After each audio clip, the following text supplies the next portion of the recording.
Good morning बेटा।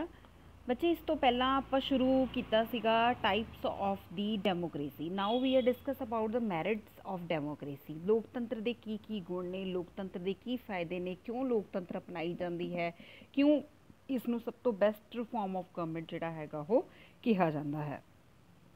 सो सब तो पहला है बेटा, government is based on the will and consent of the people. सरकार जनता की इच्छा और सहमति के नाल आधारित है। मीनस जी गवर्नमेंट है, जी डेमोक्रेटिक गवर्नमेंट है, it is for the people, by the people and to the people. इस दे विच जनता के जोड़े प्रतिनिधि ने वो अगे चलकर सरकार बनाते हैं। ठीक है, अगला है बेटा, ये सरकार सारे लोगों का भला सोचती है। This government seeks the welfare of all.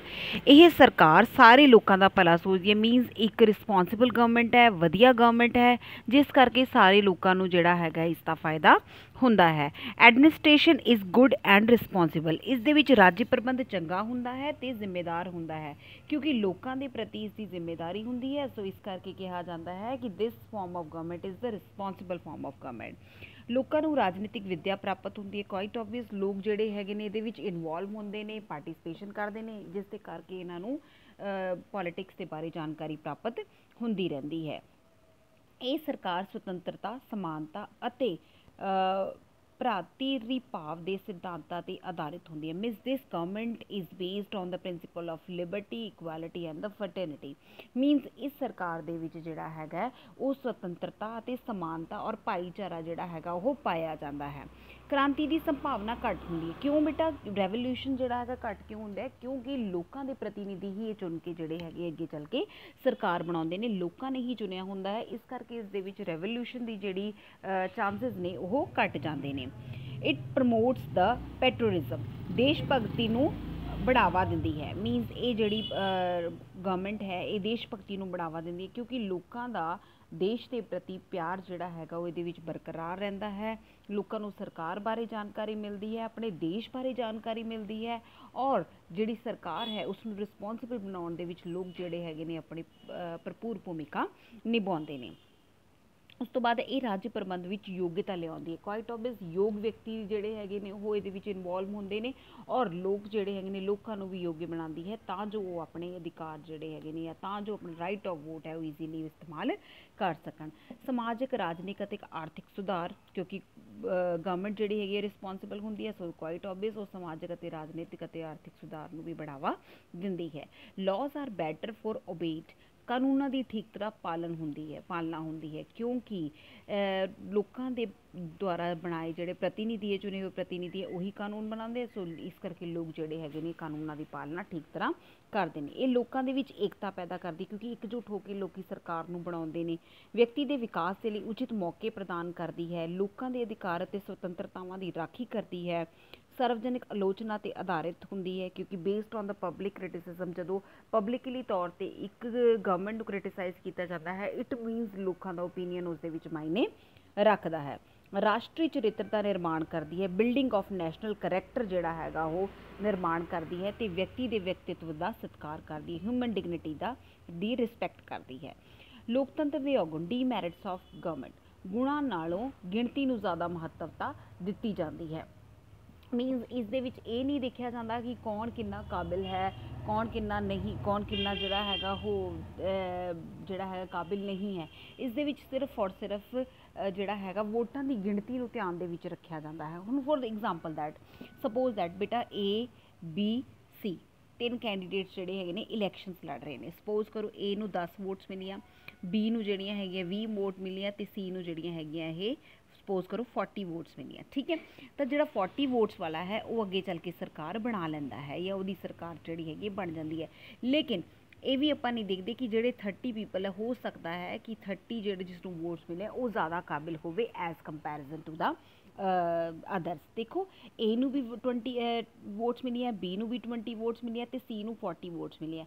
लेकिन आप ये नहीं देखते कि टोटल 80 वोटां दे विचों 50% लोग इहो जिहे ने जिसने सी नूं रिजैक्ट किया है। सो इस करके कहा जाता है कि जी डेमोक्रेटिक फॉर्म ऑफ गवर्नमेंट है इस दे विच मैरिट्स तो ज़्यादा किस नूं इंपॉर्टेंस दी जाती है, काउंटिंग नूं इंपॉर्टेंस दी जाती है। ठीक है, ਉਸ ਤੋਂ ਬਾਅਦ ਹੈ ਗੈਰ ਕੁਦਰਤੀ ਸਮਾਨਤਾ ਤੇ ਆਧਾਰਿਤ ਹੈ, based on the principal of the unnatural equality. ਉਹ ਕਿਵੇਂ? ਪਰਮਾਤਮਾ ਨੇ ਹਰ ਇੱਕ ਵਿਅਕਤੀ ਨੂੰ ਪੈਦਾ ਨਹੀਂ ਕੀਤਾ, ਮਤਲਬ ਸਮਾਨ ਪੈਦਾ ਨਹੀਂ ਕੀਤਾ। ਕੋਈ ਇੰਟੈਲੀਜੈਂਟ ਹੈ, ਕੋਈ ਨਹੀਂ ਇੰਟੈਲੀਜੈਂਟ ਹੈ, ਕੋਈ ਅਮੀਰ ਹੈ, ਕੋਈ ਗਰੀਬ ਹੈ, ਕੋਈ ਇਮਾਨਦਾਰ ਹੁੰਦਾ ਹੈ, ਕੋਈ ਬੇਈਮਾਨ ਹੁੰਦਾ ਹੈ। ਸੋ ਇਸ ਕਰਕੇ ਇਹ ਮੰਨਣਾ ਕਿ ਇਹ ਕਾਬਿਲ ਲੋਕਾਂ ਦੀ ਸਰਕਾਰ ਹੈ ਤਾਂ ਇਹ ਜ਼ਰੂਰੀ ਨਹੀਂ ਹੈ। ਅਯੋਗਤਾ ਦੀ ਪੂਜਾ, ਕਲਟ ਆਫ ਇਨਕੰਪੀਟੈਂਸ ਮੀਨਸ ਅਯੋਗਤਾ। ਬਹੁਤ ਸਾਰੇ ਆਲੋਚਕ ਲੋਕਤੰਤਰ ਨੂੰ ਅਯੋਗ, ਅਗਿਆਨੀਆਂ ਅਤੇ ਅਨਾੜੀਆਂ ਅਤੇ ਮੂਰਖਾਂ ਦੀ ਸਰਕਾਰ ਮੰਨਦੇ ਹਨ, ਕਿਉਂਕਿ ਸਰਕਾਰ ਵੀ ਬਾਕੀ ਕਲਾਵਾਂ ਦੀ ਤਰ੍ਹਾਂ ਹੀ ਇੱਕ ਕਲਾ ਹੈ। ਠੀਕ ਹੈ, ਇਸ ਕਰਕੇ ਹਰ ਵਿਅਕਤੀ ਇਸ ਕਲਾ ਦੇ ਵਿੱਚ ਨਿਪੁੰਨ ਹੋ ਸਕਦਾ ਹੈ। ਕਿਉਂਕਿ ਦੇਖਿਆ ਹੈ ਬੇਟਾ, ਅੱਜ ਕੱਲ੍ਹ ਦੀ ਗਵਰਨਮੈਂਟਸ ਆਪਾਂ ਦੇਖਿਆ ਨੇ ਕਿ ਇਸ ਦੇ ਲਈ ਕੋਈ ਕੁਆਲੀਫਿਕੇਸ਼ਨ ਸੈੱਟ ਨਹੀਂ ਹੈ। ਜੋ ਦੇਖੋ ਮੰਤਰੀ ਬਣ ਜਾਂਦਾ ਹੈ ਨਾ, ਪ੍ਰਾਈਮ ਮਿਨਿਸਟਰ ਬਣ ਜਾਂਦਾ ਹੈ। ਸੋ ਇਸ ਕਰਕੇ ਕਿਹਾ ਜਾਂਦਾ ਹੈ ਕਿ ਅਯੋਗਤਾ ਦੀ ਸਰਕਾਰ ਜਿਹੜੀ ਹੈਗੀ ਇਸ ਨੂੰ ਮੰਨਿਆ ਜਾਂਦਾ ਹੈ। ਉਸ ਤੋਂ ਬਾਅਦ ਆਉਂਦਾ ਹੈ ਬੇਟਾ ਨੌਕਰਸ਼ਾਹੀ, ਡੋਮੀਨੈਂਸ ਆਫ ਬਿਊਰੋਕ੍ਰੇਸੀ। ਬਿਊਰੋਕ੍ਰੇਸੀ ਹੁੰਦੀ ਜਿਹੜੇ ਲੋਕ ਨੇ ਸਰਕਾਰੀ ਅਹੁਦਿਆਂ 'ਤੇ ਸ਼ਾਮਿਲ ਹੈ, ਜਿਹਨੂੰ ਕਹਿੰਦੇ ਨੇ ਕਿ ਸਪੋਜ਼ ਕਰੋ ਅਗਰ ਤੁਸੀਂ ਜੱਜ ਤੱਕ ਪਹੁੰਚਣਾ ਹੈ ਤਾਂ ਉਸਦੇ ਪੀਐਨ ਜਿਹੜਾ ਹੈਗਾ ਉਸਨੂੰ ਜਿਹੜਾ ਹੈਗਾ ਤੁਹਾਨੂੰ ਰਿਸ਼ਵਤ ਦੇਣੀ ਪੈਂਦੀ ਹੈ। ਸੋ ਇਸ ਕਰਕੇ ਨੌਕਰਸ਼ਾਹੀ ਜਿਹੜੀ ਹੈਗੀ ਹੈ ਇਸ ਦੇ ਵਿੱਚ ਉਸ ਦਾ ਹੀ ਬੋਲਬਾਲਾ ਹੈ।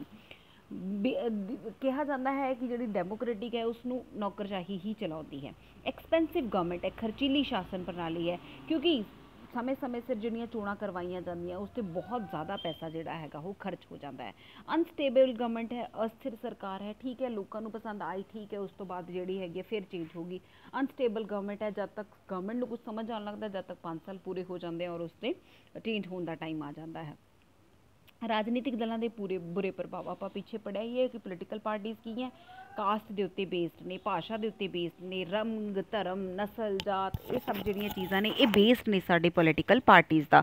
ਸੋ ਇਸ ਕਰਕੇ ਕਿਹਾ ਜਾਂਦਾ ਹੈ ਕਿ ਜਿਹੜੀਆਂ ਪੋਲੀਟੀਕਲ ਪਾਰਟੀਜ਼ ਨੇ they are the based on the caste, religion, language etcetera. ਬਹੁਮਤੀ ਤਾਨਾਸ਼ਾਹੀ, ਡਿਕਟੇਟਰਸ਼ਿਪ ਆਫ ਦੀ ਮੈਜੋਰਿਟੀ, ਜਿਸ ਨੇ ਜ਼ਿਆਦਾ ਵੋਟਾਂ ਹਾਸਲ ਕਰ ਲਈਆਂ ਉਸ ਦੀ ਜਿਹੜੀ ਹੈਗੀ ਡਿਕਟੇਟਰਸ਼ਿਪ ਜਾਂ ਤਾਨਾਸ਼ਾਹੀ ਜਿਹੜੀ ਹੈਗੀ ਹੈ ਉਹ ਹੋ ਜਾਂਦੀ ਹੈ। ਇਹ ਲੋਕਾਂ ਦੇ ਨੈਤਿਕ ਪੱਧਰ ਨੂੰ ਗਿਰਾਉਂਦੀ ਹੈ। ਮੀਨਸ ਉਮੀਦਵਾਰਾਂ ਝੂਠ ਬੋਲਦੇ ਹਨ, ਹੇਰਾ ਫੇਰੀਆਂ ਕਰਦੇ ਨੇ, ਸ਼ਰਾਬ ਦੀਆਂ ਨਦੀਆਂ ਵਗਾਉਂਦੇ ਜਦੋਂ ਵੋਟਸ ਵਗੈਰਾ ਲੈਣੀ ਹੁੰਦੀ ਹੈ। ਸੋ ਇਸ ਕਰਕੇ ਜਿਹੜਾ ਕਿਤੇ ਨਾ ਕਿਤੇ ਇੱਕ ਪਰਸਨ ਹੈ, ਇੱਕ ਵੋਟ ਪਾਉਣ ਵਾਲਾ ਜਿਹੜਾ ਕੈਂਡੀਡੇਟ ਹੈ ਉਸ ਦਾ ਜਿਹੜਾ ਮੋਰਲ ਐਥੀਕੇਟ ਨੇ ਜਾਂ ਮੋਰਲ ਐਥਿਕਸ ਨੇ ਜਾਂ ਮੋਰਲ ਸਟੈਂਡਰਡ ਹੈ ਉਹ ਕਿਤੇ ਨਾ ਕਿਤੇ ਡਾਊਨ ਹੋ ਜਾਂਦਾ ਹੈ। ਇਹ ਸਾਰਿਆਂ ਦੀ ਸਰਕਾਰ ਨਹੀਂ ਹੈ, ਕਿਉਂਕਿ ਇਸ ਦੇ ਵਿੱਚ ਬੇਟਾ 100 ਦੇ ਵਿੱਚੋਂ 70% ਤਾਂ ਲੋਕ ਇਹੋ ਜਿਹੇ ਨੇ ਜਿਹੜੇ 30% ਇਹੋ ਜਿਹੇ ਨੇ ਜਿਹੜੇ ਵੋਟ ਨਹੀਂ ਪਾਉਂਦੇ। ਜਿਹੜੇ 70% ਵੋਟਸ ਪਾਉਂਦੇ ਨੇ ਉਹਨਾਂ ਦੇ ਵਿੱਚੋਂ 50% ਇਹੋ ਜਿਹੇ ਨੇ ਜਿਹੜੇ ਕਿਸੇ ਨਾ ਕਿਸੇ ਲਾਲਚ ਦੇ ਵਿੱਚ ਆ ਕੇ ਜਿਹੜਾ ਵੋਟਾਂ ਦਾ ਇਸਤੇਮਾਲ ਕਰਦੇ ਨੇ। ਉਸ ਤੋਂ ਬਾਅਦ ਹੈ ਬੇਟਾ it is the government of rich, ਅਮੀਰਾਂ ਦੀ ਸਰਕਾਰ ਹੈ, ਕਿਉਂਕਿ ਗਰੀਬ ਆਦਮੀ ਕਦੇ ਚੋਣ ਲੜਨ ਬਾਰੇ ਨਹੀਂ ਸੋਚਦਾ, ਕਿਉਂਕਿ ਗਰੀਬ ਨੂੰ ਪਤਾ ਹੈ ਕਿ ਚੋਣ ਲੜਨ ਦੇ ਲਈ ਪੈਸਾ ਖਰਚ ਕਰਨਾ ਪੈਂਦਾ, ਜਿਸ ਦੇ ਲਈ ਨਾ ਹੀ ਉਹਦੇ ਕੋਲ ਸਮਾਂ ਹੈ ਅਤੇ ਨਾ ਹੀ ਉਹਦੇ ਕੋਲ ਪੈਸਾ ਹੈ। ਉਸ ਤੋਂ ਬਾਅਦ ਹੈ ਸੰਕਟ ਕਾਲੀਨ ਵਿੱਚ ਕਮਜ਼ੋਰ ਪੈ ਜਾਂਦੀ ਹੈ ਸਰਕਾਰ, ਕਿਉਂਕਿ ਇਹ ਮਜ਼ਬੂਤ ਸਰਕਾਰ ਜਿਹੜੀ ਹੈਗੀ ਹੈ ਇਹ ਨਹੀਂ ਹੁੰਦੀ ਜਿਹੜੇ ਜਲਦੀ ਨਿਰਣੇ ਲੈ ਸਕੇ।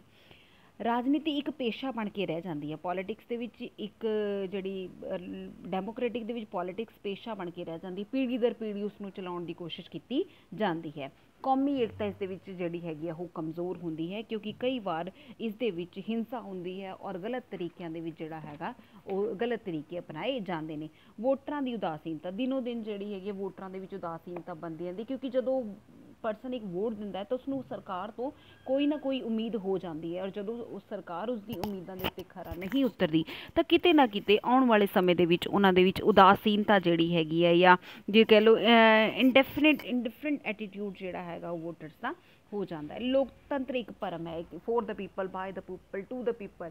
ਇਹ ਸਿਰਫ ਔਰ ਸਿਰਫ ਇੱਕ ਵਹਿਮ ਹੈ, ਕਿਉਂਕਿ ਜਿਹੜੀ ਸਰਕਾਰ ਹੈ ਉਹ ਸਿਰਫ ਔਰ ਸਿਰਫ ਕੌਣ ਚਲਾਉਂਦੇ ਨੇ? ਪ੍ਰਤੀਨਿਧੀ ਚਲਾਉਂਦੇ ਨੇ, ਜਿਹੜੇ ਚੁਣੇ ਹੋਏ ਨੁਮਾਇੰਦੇ ਨੇ ਉਹ ਚਲਾਉਂਦੇ ਨੇ, ਜੋ ਕਿ 5 ਸਾਲਾਂ ਦੇ ਵਿਚਕਾਰ ਇੱਕ ਵਾਰੀ ਵੀ ਸ਼ਕਲ ਜਿਹੜੀ ਹੈਗੀ ਜਨਤਾ ਦੇ ਸਾਹਮਣੇ ਨਹੀਂ ਦਿਖਾਉਂਦੇ ਹੈਗੇ। So this is the kind of merits and demerits of the democracy. So ਪਰ ਫਿਰ ਵੀ ਇਸ ਨੂੰ ਇੱਕ ਵਧੀਆ ਸਰਕਾਰ ਮੰਨਿਆ ਜਾਂਦਾ ਹੈ, ਵਧੀਆ ਜਿਹੜੀ ਹੈਗੀ ਹੈ ਲੋਕਤੰਤਰਿਕ ਸਰਕਾਰ ਮੰਨਿਆ ਜਾਂਦਾ ਹੈ। So necessary conditions of the success of the democracy, number 1 सਦੀਵੀ जागृति होनी चाहिए, लोगों को पता होना चाहिए कि उन्होंने किस बिहाफ से जी हैगी वोट देनी है। पढ़े लिखे और बुद्धिमान लोग होने चाहिए, एजुकेटेड एंड इंटैलीजेंट सिटीजनस होने चाहिए, जेडे सिर्फ और सिर्फ एजुकेशन के बिहाफ से क्वालिफिकेशन के बिहाफ से अपनी वोट्स का इस्तेमाल करन। उस तो बाद high moral character of the people, लोगों का उच्चा नैतिक स्तर होना चाहिए, इहो जिहा नैतिक स्तर होना चाहिए कि अपनी वोट्स का इस्तेमाल जिहड़ा हैगा वो किसी भी तरह के लालच दे विच आके ना करन। ठीक है। उस तो बाद बेटा आर्थिक समानता ते खुशहाली, अगर लोगों की इकनॉमिक इक्वालिटी होएगी, लोगों का इकनॉमिक पद्धर वधिया होएगा तां ही वो बेटा वोट्स बारे सोच सकते हैं, अदरवाइज नहीं। समाजिक समानता, लोगों के विच जाति धर्म ते नस्ल के आधार पर जिहड़े भेदभाव ने वो नहीं किए जाणगे तां ही जिहड़ी सरकार है वो वधिया सरकार होएगी, अदरवाइज नहीं। स्वतंत्र ते निरपक्ष न्यायपालिका होनी चाहिए, जिहड़ी जुडिशरी है वो इंडिपेंडेंट होनी चाहिए, इनपार्शल होनी चाहिए है। ठीक है, ताकि जिहड़े डिसीजन ने अपने बिना किसी पक्षपात तो लिते जा सकन। स्वतंत्र ते ईमानदार प्रैस होनी चाहिए, जिहड़ी सरकार दियां एज इट इज़ गतिविधियां नूं अपने न्यूज़पेपर दे विच छापे, अपने मैगजीन दे विच छापे, ताकि लोकां नूं सरकार बारे अते उहदी गतिविधियां बारे सही जानकारी प्राप्त हो सके। वैल ऑर्गेनाइज्ड पोलिटिकल पार्टीज़, जिहड़ियां राजनीतिक दल ने वो ठीक संगठित होने चाहिए है, जाति धर्म अते नस्ल के आधार पर नहीं होने चाहिए। चंगा संविधान होना चाहिए है, जिहड़ा धर्म निरपक्षता समानता ते स्वतंत्रता के आधार पर होवे। योग अगवाई, एबल लीडरशिप, एक लीडरशिप इहो जिहड़ा होना चाहिए जिहड़ा लोकां नूं नाल लैके तुरे, ये नहीं कि लोकां नूं अपने पिछे लगावे, लोकां नूं नाल लैके तुरे, लोकां दे पक्षां दा ख्याल रखे, लोकां दे हितां दा ध्यान रखे। ठीक है। उस तो बाद हैगा जी शांति अते कानून व्यवस्था, लॉ एंड ऑर्डर इहो ਜਿਹੇ पास होने चाहिए जिस दे विच शांति व्यवस्था नूं ध्यान दे विच रख के जिहड़े हैगे ने लॉ पास होने चाहिए ने।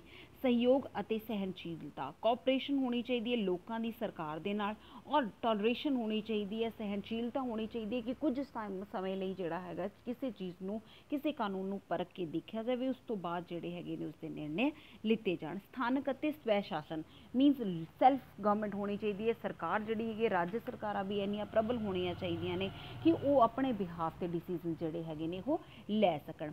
डिसेंट्रलाइजेशन ऑफ पावर, शक्तियां का विकेंद्रीकरण होना चाहिए, शक्तियां जिहड़ियां हैगियां किसी एक दे पक्ष दे विच नहीं होणियां चाहिए। ठीक है। उस तो बाद है बेटा फ्री एंड फेयर इलैक्शंस, जिहड़े इलैक्शंस ने उन्हां दे विच किसी तरह की धोखेबाजी किसी तरह की जालसाजी नहीं होनी चाहिए, जिहड़े इलैक्शंस ने वो बिल्कुल फ्री होने चाहिए, फेयर इलैक्शंस होने चाहिए। कानून का शासन जिहड़ा हैगा वो होना चाहिए, कानून का शासन का अर्थ होंदा बेटा everybody is equal before the law.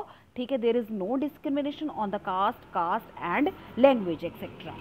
उस तो बाद है public supremacy of the military, सेना उत्ते जनतक सर्वोच्चता होनी चाहिए है, घट गिणतियां नूं उचित प्रतिनिधित्ता देनी चाहिए है, ईमानदार अते योग नौकरशाही, जिहड़ी ब्यूरोक्रेसी है जिहड़ी नौकरशाही है वो बिल्कुल ईमानदार अते योग्य होनी चाहिए है, और मौलिक अधिकारां की व्यवस्था होनी चाहिए ताकि लोग जिहड़े हैगे ने अपने जीवन का विकास प्रॉपर तरीके नाल कर सकन।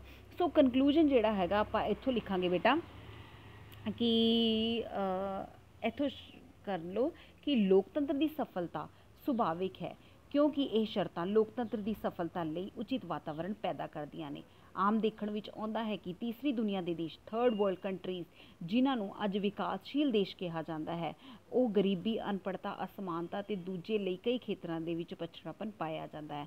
सो इस करके कहा जाता है कि no doubt democracy best government the form है, लेकिन ये तां ही जिहड़ी हैगी सफल हो सकती है अगर उस दे लई नैसेसरी जिहड़ी कंडीशनस ने वो बिल्कुल जिहड़ियां हैगियां एज इट इज़ होण। ठीक है। सो इस दे नाल ही बेटा तुहाडा डेमोक्रेसी वाला टॉपिक क्लीयर होंदा है। Next we are discuss about the theories of democracy जो आपां अगले लैक्चर विच करांगे।